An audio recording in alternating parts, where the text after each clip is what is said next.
Hello, and thank you for joining today's Family Office Network's webinar series. The World Air League is organizing the World Sky Race, the historic first race of airships to circumnavigate our planet Earth. Representing nations and minimum of 8 airship teams, as many as 20 will compete. Beginning in London, then flying over the most historic, monumental, and geographic settings in the world, the race route will include flying over 2+ billion spectators, making it the largest social sports and entertainment event seen by the greatest number of live spectators in all of history. Speaking for us today is Don Hartzell, Commissioner and Managing Director for the World Air League, and Bob Irwin, Financial Director. At the end of today's presentation, we will have time for Q&A. Please use your questions chat option on your screen to send over any questions you have so we can answer them accordingly. And with that said, Don and Bob, I'm going to let you take it from here. Lindsay, I want to thank you for inviting us, and I want to thank the FON Network for hosting this. And we certainly want to give a shout out to Mr. Schneider on being a good friend of the World Sky Race. Great, fantastic. Thank you. Okay, the World Sky Race, its purpose, it's designed to basically promote lighter than air aviation around the world. Our goal is to leave this world and make it a greener place as part of our legacy. We're going to also use this race to be an informative event that will be embedded in the global educational system, basically for an entire school year, the school year of 23 to 24. The race will be seen by the next generation while they're in their classrooms studying things like history, geography, culture, the environment. And these are the subjects that are going to shape their missions in life. We'll be a part of that. And what we're about to do is create an event that's going to be a branding event that will be quite exciting to see, because it's also going to be a technology event. And every 3 years, we intend on having this race to improve lighter than air aviation for our environment. Now, what is this race going to do? It's going to create history. It's going to basically be the first organized airship race ever internationally. It's going to also achieve the first global circumnavigation of the world. And with that, we're also going to be the first time to cross the Atlantic by an airship since 1937. But most importantly, where we are at our biggest is this is going to be an educational event that will shape and influence the world's next generation, unlike any other sporting or entertainment event has. And so with that, I'm going to turn it over to Bob, because he's going to describe to you where we are on a ground floor investment for this network. Thank you, Don. Russell, if you could move me to the next slide. There. These next few slides really describe your investment opportunity here and potentially how you get paid and returns that we offer in this. This is basically a limited partnership structure where we're offering 20 limited partnership units at $800,000 a piece. Our intent is to raise $16 million. We believe that this is enough to launch the entire race and to entice the first 8 teams to join us and so forth. And so this entire budget is targeted towards moving the race to the next step. In 2021, we'll begin to use this to launch the airships and so forth. But in the interim, we will have some interest rate payments to each of you as investors in years 1 and 2, with the final redemption that's just a little over 3 times your investment to be returned to you in 2024.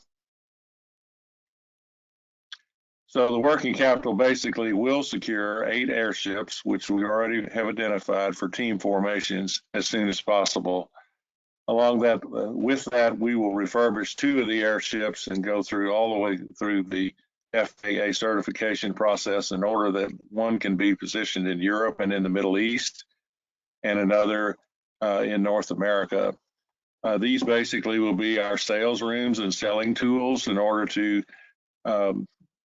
acquaint potential sponsors and crews to the airships themselves and so forth. And the remainder of this budget basically is for organizational purposes to bring in our sponsorship platform and all of our sponsors.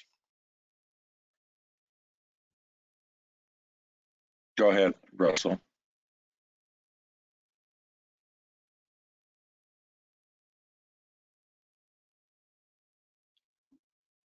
So can I have a next slide? There, thank you. This is a brief summary based on a minimum of our 8 airships that we identified on the previous slide. Revenues basically will come from a title sponsor. Also, revenue will come from the teams and the branding opportunities with each of these. Excuse me. If you would go back to the other slide, Russell.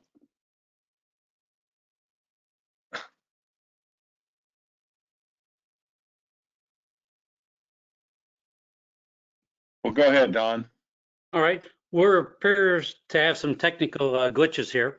Let's go ahead and go forward. But in any case, I'll sum up where we are on this particular slide.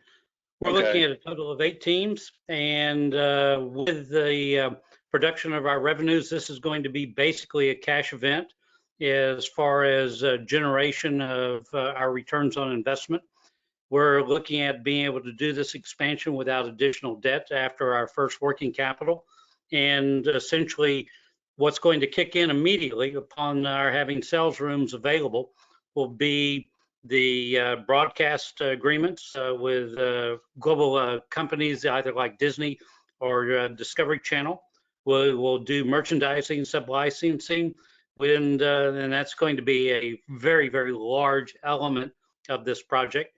We're going to be developing staging fees with basically each of the major cities that we're going to be visiting and staying at around the world, where we make them the center stage.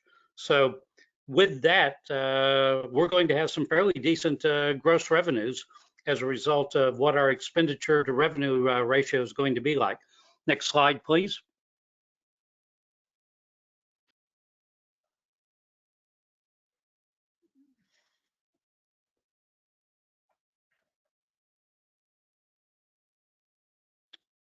Russell? You are on it. All right, I'm not seeing it on mine, but in any case, I can see it starting to come through. I've got what I describe as a really slow refresh rate. All right, our partners around the world, they're part of connecting us. We have organizations such as the United Nations World Tourism Organization on board. We have, in terms of foundations, the Lindbergh Foundation, the Walter Munk Foundation, and most recently, we have the commitment from Ross Perot Jr. and the Alliance Airport to provide us with a hangar to do the training for airship teams as they come on board and start to prepare for the race. Next slide, please.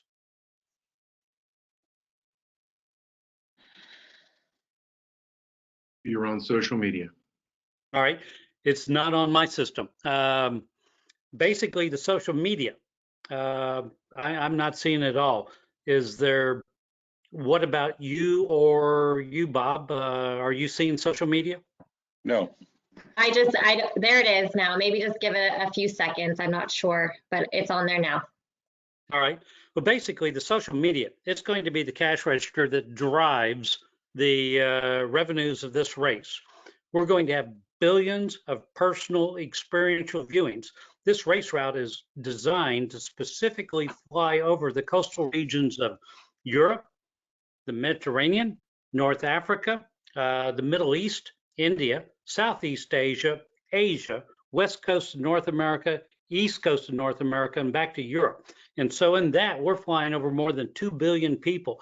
That is going to be the driver for our social media engagement. And so we're looking at literally billions and billions of viewings, be it either from Kickstarter, from Facebook, from YouTube. And in fact, we are following in the path of the most renowned first Kickstarter campaign ever. In 1908, at the crash of Etegin, the Zeppelin that came down brought the fortunes of Count von Zeppelin to virtually nothing. The man was about to declare bankruptcy as he was developing airships. As a result of his situation being reported in the German newspapers throughout the entire country, children spontaneously started sending him 2-3 pfennigs each. Their parents became involved, businessmen came involved, bankers became involved, industrialists became involved, the Kaiser became involved. And so that Kickstarter campaign is the first. We are in fertile ground with us following in those footsteps. Next slide, please. Our global media, it's going to be extensive. It's going to be every newspaper, every television station in the world. This is going to be daily news, and they will not be able to get enough of it. And so we will be very much the darlings of that world. Case in point, Richard Branson in 1999 attempted to fly around the world in the Virgin Flyer. He spent $8.25 million on that effort. The total of 8 days from when he launched in Morocco to when he ditched his balloon northwest of Hawaii.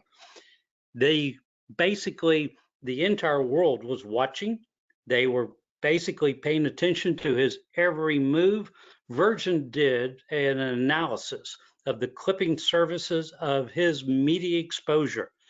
His $8.25 million produced more than $240 million of publicity. And so we look at our race, it's got more than just simply television involved. We have education, we have a contest, we have a race, we have the stories of teams. Every aspect of this is going to be amplified and leveraged. Next slide, please. We're connecting the world. Do I need to say more? The race. Basically, it is 16 race segments, much like the Tour de France. It is going to start in London and end in Paris. Basically, it's a trip around the world, London to Paris, the long way. And so we're going to be visiting major cities as part of our summit host sites where we stop and have some fun. And basically, it's a moment for us to show off and for those cities to take the center of attention of the world in an Olympic level of programming. And so our 8 to 12 airships, minimum of 8, we're hoping that for as many as 20, will be going around the world and competing. But we've made certain that our calendar fits not only nature's calendar, but also our calendar as humanity. This is going to fall from September to May within a school year. This is also designed where our airships will be a part of the center stage celebrations. On October 3rd, we'll be in Berlin, German Unification Day, the day that 86 million Germans celebrate nationhood. We're going to be that cherry at the top, the most ultimate aspect of their celebrations, because Germans, it is in their DNA, those things called Zeppelins, and they love them. We're going to be very much a part of that. From there, we move onward to the Roman Colosseum. We have the landing rights at the Great Pyramids, but we're also, from the Great Pyramids, moving on to the United Arab Emirates, where we will be there on National Day. National Day being the unification of the United Arab Emirates, and so we'll be a part of their festivities and celebrations. Then as we move on further, again, staying in line with what celebrations and festivities will be, when we get to Southeast Asia, it's going to be Christmas, it's going to be New Year's, we're going to be in Jakarta, we're going to be in Singapore, we're going to be in Kuala Lumpur. And as we move forward, we're going to find ourselves in China during the Chinese New Year's. Then, for that heartfelt occasion, we'll be in Japan on Valentine's Day. And so a part of how the Japanese will look at this, we expect to capture their hearts. Onwards, we take over and fly to North America, and we finish the race by landing in Paris on May 1st. But what's it about? What's going to be the thing that motivates people to be a part of this? It's called prize money. We're going to have a total of $5 million of prizes, and then more through Kickstarter campaigns for the individual races. And we have $5 million dedicated to the winner of this race. And the power of prizes is already proven. We have seen history made by prizes. The X Prize, the most recent in our memory, it was a $10 million prize. It inspired 27 companies to spend $121 million to chase that $10 million of glory. And we found, as a result of that prize, we now have a space industry that is valued in the trillions. That is one of the dividends of that prize. Another prize, the Ortega Prize, the $25,000 that inspired Charles Lindbergh to cross the Atlantic. That $25,000 prize resulted in today's world of aviation that we know and live by. And so it truly made us who we are today, that singular prize being what it took to make us move forward. But if you really want to look at the history of prizes, you go back to the 1714 prize, the Longitude Prize from Parliament, in which they posed to anyone and everyone the question, how do you compute navigation for longitude? And with that prize, John Harrison produced the two first synchronized clocks, allowing for the precision needed for navigation. And so that prize was awarded to John Harrison. And with it, that technological edge made the United Kingdom the leading power militarily and commercially for at least 2 centuries. That's the power of prizes. And so to pay homage to the Longitude Prize, we are starting our race at the Greenwich Prime Meridian, where he was awarded that. So we get to basically talk about not only the future, but we get to use the past as the example for it as we have our race go around the world. Next slide, please. Now, this race is not merely about prizes. It's also about where we want to be, where we are going, who we want to be, and that is the environment, our environment. Lighter than air aviation. It is the greenest, safest form of aviation. And basically the engineering proofs for it have existed for almost a century. With an airship, you can move a pound per mile or a kilogram per kilometer. It doesn't matter what language you speak, the physics are the same. You can do it using 75% less fuel. That means 75% less cost. That also means 75% less pollution. And so that is the first and primary dividend without even modernizing today's fleet of airships for what the task will be that we put them to. And so the other aspect where lighter than air becomes absolutely ascendant in our matrix of the modalities of transportation is by not needing bridges, not needing harbors, not needing runways, not needing railroads to move goods. Basically, with an airship, we can transport without having to incur those environmental costs or the destruction of our environment as far as right-of-way is concerned. Then the third pillar, the first being EPIC, the second being the environment, the third is education. 59 million teachers in the world will be able to access our daily lesson plans and be able to walk into their classrooms. They'll be able to discuss with the first question, where are the airships today? Leading them to studies on geography, history, culture, mathematics, the environment. We will enable teachers around the world with the classroom lesson plans that we are able to provide for them to be inspiring teachers. The bonds of education that we will be able to create with the world's next generation will last a lifetime. That investment will pay dividends. Next slide. Now, what is this all about? We're going to capture the world's attention by storytelling. Again, as I mentioned about Richard Branson, his story captured the entire world. We're going to do the same, but we're going to be a whole lot more organized about it. And basically, we're going to be organized with the United Nations, the World Tourism Organization, UNESCO. And so parts of our platform will be how the world looks at this. But we're also going to get granular. We're going to get right down to the stories of the pilots and the ground crews that are part of this race. So it's going to be fascinating at every level. So as we move forward with this particular race, we're going to make stars and celebrities out of those that are part of it. Next slide. Well, since this is a job interview, I'm looking to interview to be your partner, and we're going to go through the same interview as we get to know each other.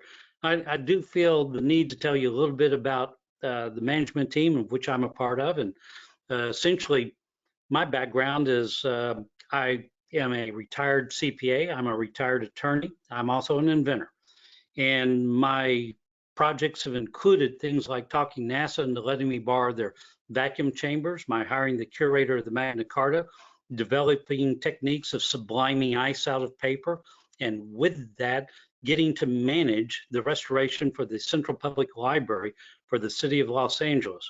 And when completed, that restoration was and still is the largest successful restoration of books in all of history. Library of Congress told me they'd be happy to see 40% of our work back on the shelves of the library. My restoration rate was 97%. And that's my best project. But I've also been nominated for the National Medal of Technology, which is the highest award presented by the President of the United States for U.S. developed technology.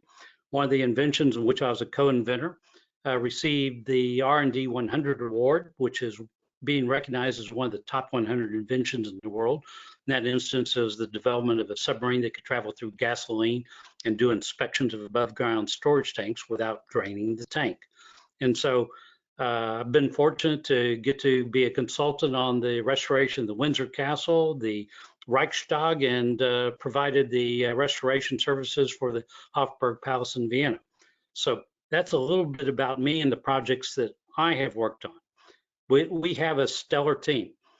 Doug Stanley, he's won the Emmy for Ice Road Truckers, and so he's going to be a part of our production team. We have another man that is in the that's on the line as well that has just produced the Return of the Airships. His name is Dean Arnett, and we are looking very much forward to his capabilities. We have Terry Garcia. Terry Garcia is the former Vice President of Missions for National Geographic. We have Arnaud de Villebron. Arnaud is a former Vice President for Euro Disney. He is the manager for Jean-Michel Jarre's concerts when they created the largest outdoor audiences in the entire world. And most recently, Arnaud was responsible for all of France's celebrations for the 100th anniversary of the armistice. Arnaud was in charge of all those celebrations, as well as the diplomats and the protocols for moving those diplomats to each of them throughout all of France. So with that, we have also Bob Fowler. Bob Fowler is the president of Aero Vehicles in Argentina, and Bob is responsible for our logistics, management, safety, and basically the refurbishment of these teams to make them all race ready. Toby Page, who's also online, he has decades of experience of putting together airship campaigns where basically it was his work that was all about polishing the brands of our partners and making certain that everyone saw them. And then we've got Bob. Bob is one, like myself, he's a member of the Explorers Club, and he's an astute financial investment advisor and gives us the good news and the bad news when it comes to the numbers. And with that, we generally have what I describe as very good news. So with that, I'd like to also describe who else is a part of this team. This race is about making connections. It's about making connections that are meaningful. And a significant part of this race comes from the DNA of the Explorers Club. We have as esteemed advisors, people like Dr. Zahi Hawass. He used to be the Minister of Antiquities for Egypt. He was in charge of the pyramids, and you've probably seen him quite a few times on National Geographic. We have Dr. Bertrand Piccard, and Dr. Bertrand Piccard comes from a family of explorers, and his achievements that we all allowed, the ones that we just basically are in awe of, is he flew the first balloon around the world in its first circumnavigation, the Breitling orbiter. He then did fly the solar impulse around the world. And so he brought forward the technology of solarization of aviation. And so he's very much a part of who we are going to be. We have Dr. Sylvia Earle, and she has been named the Explorer of the Century by Time Magazine. And she is single-handedly brought the attention of the world to our oceans, which we are also dependent on. And without what comes from the oceans, we're nothing. And Sylvia is very much a part of its conservation, its preservation, and the message of what we need to be doing. And so she's a part of our program. We have Dr. Catherine Sullivan. She is the first American woman to walk in space. She's now the first woman to be the deepest diver in the world. We have Jean-Michel Jarre. Jean-Michel Jarre is the Goodwill Ambassador for Music for UNESCO. And he earned his roles through so many different ways, but he has put on the largest outdoor concerts known ever. He started here in Houston with the Rendezvous Houston, which was a requiem to our space heroes on the shuttle, the Challenger. He then went on and did the 800th and 50th birthday for Moscow, where he had 3.5 million people in attendance. That's amazing. And he did the Millennium Concert at the Great Pyramids in Egypt on 1999 to 2000, New Year's Eve. We also have Eric Lindbergh. And Eric Lindbergh is an explorer, he's an aviator, and he is a green entrepreneur developing the new propulsion systems that's going to move aviation forward. He is also the grandson of Charles Lindbergh and the chairman of the Lindbergh Foundation. We have Mary Ellen Weber, Space Shuttle Commander. We have John and Martha King, two of the most renowned instructors, flight instructors in the world, with their certifications spanning every element of certification for flight instructors by the FAA. They're members of the Explorers Club, and they have been lauded and awarded the Thomas Lowell Explorers Club, which is our highest medal for developing exploration. We also have Dr. Norm Augustine. Dr. Norm Augustine, Norm is the former president and former chairman of Lockheed Martin. He's also was the chairman of the board for the Red Cross. And so it is these types of connections that this race brings together, each with their own diverse and unique contributions that they have made, each one of them seeing the vision that this race can create for us and the world. Next slide, please. I think this speaks for itself, but I do need to say thank you, Lindsay. Thank you, Family Office Networks. Thank you, Andrew. And I'm going to just simply say, do you want to know more?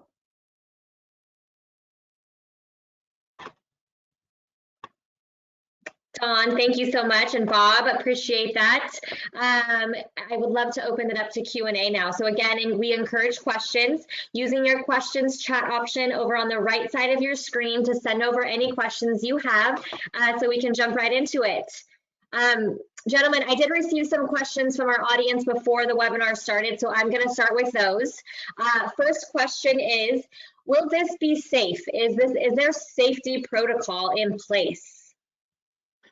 I'm more than happy to respond to that. Since the 1930s, airships have been proven to be the safest form of transportation. The Germans in the 1930s were not allowed to use helium. And I just recently did a story on helium for National Public Radio. And what I said then is that the National Helium Act of 1927 prevented the United States from selling helium to other countries. We kept that element to us as a strategic element. So airships did not have its safety. We have that today. And basically, the US back in the 1930s, we would not sell helium to the British, we wouldn't sell it to the French, and we certainly wouldn't sell it to the Nazis. And so there's other aspects that have moved forward since the 1930s, and that's the engineering of airships themselves.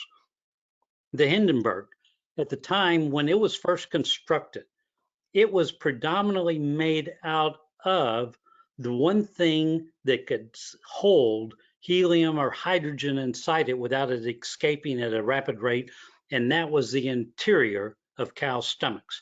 The Hindenburg was constructed out of 30,000 cow stomachs. And I think material sciences have moved forward today in fairly significant ways. And so we see that in the track record of airships and their deployment, and have so since the days that hydrogen was used as that uplifting gas. Instead, we now use helium, which is called a noble element, and we're using it for a noble cause. Fantastic. Thank you, Don. Next question. How does this race promote environmental goals? It promotes environmental goals in a multiple fashion. Essentially, airships, their operations, they take advantage of simple physics, buoyancy. Airplanes, they spend all their energy to get in the air. In fact, they spend 90% of their energy to get in the air and 10% of it to go forward. By being lighter than air, we're already in the air. There's not a lift issue with an airship. And so to move a pound per mile or a kilogram per kilometer, what I said earlier, is that we will save 75% of the fuel, 75% of the cost, 75% of the pollution will not get generated. Moreover, every government in the world is tasked with infrastructure development and maintenance. And so there's 4 costs to infrastructure. First is the acquisition of the land, the right-of-way. The second is the construction cost. The third is the maintenance cost, and the maintenance cost over the life of that infrastructure is greater than the first 2 combined. And then there's the fourth cost, and that is the taking, the right-of-way. Everything that gets in a right-of-way for infrastructure gets destroyed. And so we're looking at all the environmental destruction that infrastructure causes. We can eliminate all 4 of these costs that governments incur as a part of utilizing airships. Airships predominantly work best in cold, dry climates. So what we saw in the 1930s to 1940s, 1950s was the deployment of airships through Arctic regions. But what we're looking at is airships being able to be deployed not merely to the Arctic, but also to the equator. And in each instance, we're going to be eliminating more than 1,000 miles of roads. And so when you look at Indonesia, it could be defined as a nation of 17,000 islands without bridges. We'll be able to fix that. You look at Brazil, we will be able to move from village to village without having to rip the rainforest apart. I mean, the Global Sustainable Council for Business has said that humanity is divided in 2 halves. 60% of us, we're lucky we have roads, railroads, harbors, and runways. 40% of us have jungle trails, cow paths, and tundra crossings. We'll be able to unite humanity without the destruction of the environment in between. Thanks, Don. I appreciate that. Next question. Are you considering making a documentary or a movie regarding this? There's a lot. Yes, very simply, yes. And it's going to be, well, it's not going to be those fantastic men and their flying machines, but I think that's a pretty good subtitle. Right? Perfect. That's very exciting. Next question. How are you managing the logistics of everything right now? Right now, we've got a stellar team on board in terms of developing race routes to which these airships can fly within their specifications and do so safely, and such that we'll be able to deliver the people that start this race and have them go around the entire world. But the logistics comes down to we're going to be at a total of 17 summit host sites, 16 races. The race number, race starting in London and going around to Paris.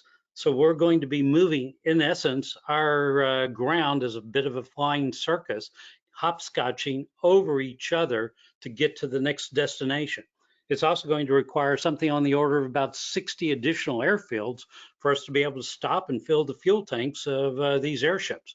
So we have already identified them. We have seen where they fit into our matrix, and our maps that we show are what I describe as rather gross, but our detailed plans are rather unique and quite exciting in terms of the places that we'll go. Awesome. Adding on to that, are there going to be any issues, or do you see any issues about the availability of kind of fueling up in those different areas that you stop? Not at all. I mean, first of all, these airships are going to be using conventional fuel for their engines, but their lifting gas, that helium, we Yeah. have a stellar partner involved, Air Liquide. They're the largest distributor of helium in the world. And with their, we've already outlined where their major distribution points are. And so we'll be able to top up our airships as we go. And it'll be a part of the fun and the ceremonies in which people will actually be engaged with seeing the network or the nuts and bolts of this project. Awesome. Kind of adding on to that too, have you obtained all the rights, to conduct this race around the world? We have virtually all of them wrapped up, and they come in the form of having visited the departments of civil aviation around the world. There's two areas of concern yet to be addressed, but we think that they're well within our means. One is China and the other one is Russia. And if it turns out that neither of them want to play, we'll fly around them. And how many teams, Don, are there, and how will they be organized? How Well, many first of people all- on each team? Kind of give us the whole detail behind that. All right. We're looking at, first of all, we have a prize posting that requires that a minimum of 5 airships enter this race and be a part of it. And that's what triggers our prize money.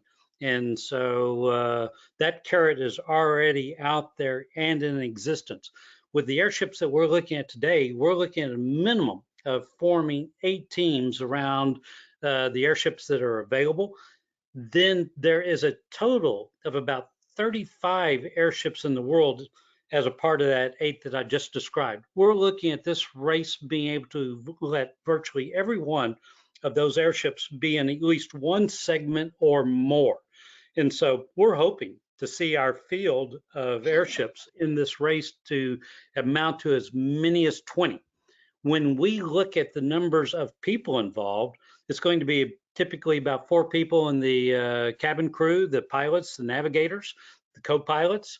Then the ground people, it's going to be about 20 per airfield in which they have to land. So each of these organizations is going to be about 50 people, simply because when we have a ground crew at airfield A, and then we have a ground crew at airfield B, that ground crew at airfield A is going to hopscotch to airfield C, and B is going to go to D. So we're going to have an interesting story of racing ground crews around the world as a part of our storytelling.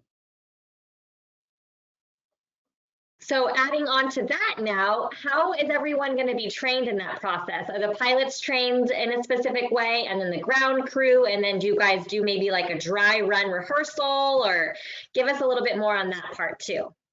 Oh, absolutely. I mean, first of all, we're going to be doing a couple of exhibitions, and those exhibitions have inherently, as a part of doing those, training of crew, training of pilots.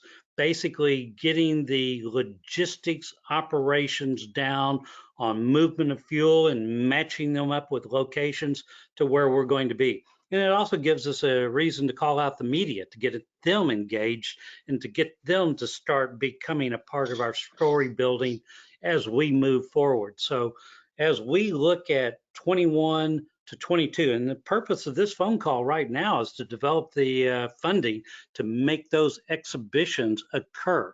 And so we're looking at literally this ground floor moment is what launches the race and provides ultimately that training. We have already the commitment for the Alliance Airport in Dallas-Fort Worth to be a potential training base. We're developing similar here in Houston with Ellington, the NASA spaceport for where we might be doing training. And we're looking at similar in Europe. So we're gearing up as we speak. And so this is something that as we speak, it develops every day with a new facet of this kaleidoscope of interesting programming. Great. Sounds like you guys have it all planned out, which is fantastic. Now, is this going to be a one-time event, or do you guys plan on doing more? Well, all right. We're approaching this as a true technological development organization. We're talking about right now, every bit of this conversation has been World Sky Race #1. There will be World Sky Race #2 and #3. The purpose, like the Tour de France, it encourages simply new developments in handbrakes or spokes or the rubber on that meets the road as far as bicyclists is concerned. The America's Cup, it results in better keel design, better sailboats, sails, I should say. Where we come in with our race is we will be that technological carrot that others are going to have to achieve. So World Sky Race #2 is going to be harder, farther, and faster. It will be South America, Africa, Australia, New Zealand, back to South America. And so the technological bar that will occur 3 years after World Sky Race #1, in other words, 27, is going to be significantly harder, but the prize will be bigger. And so we will, in essence, fast forward the development of lighter than air aviation. World Sky Race #3, North Pole, South Pole, North Pole. And in a period of 9 years, we will completely transform lighter than air aviation to make it the premium and most important means of aviation for cargo in this century. You know, they said that the golden age of airships was the 1920s and 1930s. Our plan is for it to be this century. And so we will use the power of prizes to move us forward. And we're doing this again in 3 phases, as I just described. Those phases are much like and mirrored or basically following the footsteps of Mercury, Gemini, and Apollo. Within those 3 phases, we took a man to the moon and brought him back safely in our time. We will, in 3 races, 9 years, change the world. Fantastic, Don. Thank you so much. It's really exciting. What would your plans be for this to become an educational program? And do you have any partners involved? Right now, the educational part of this is probably the most exciting aspect of it. Because, you know, essentially, when we talk about the race, it's about this big. When we talk about education, it's this big. And that means that we're going to be able to reach a demographic, and that is the entire world's next generation while they are in their classrooms. Now, imagine this. As part of the daily lesson plans, those selected classrooms where we are presenting the race, where those students are the leaders of the classroom. Not only that day, those students that are teaching and presenting that daily lesson plan, they're not going to be merely leaders of their classroom. They're going to be global leaders. They will have 2 to 3 million other students watching their smiles, their laughter, getting them to talk about where they live and who they are and why everyone needs to know of them and about them. And so this is going to be an interconnective event that will, in essence, establish bonds. But those children that are selected, those students that present, from that day forward, for the remainder of their lives, they're going to have been a global leader once, and their trajectory in life will be forever higher.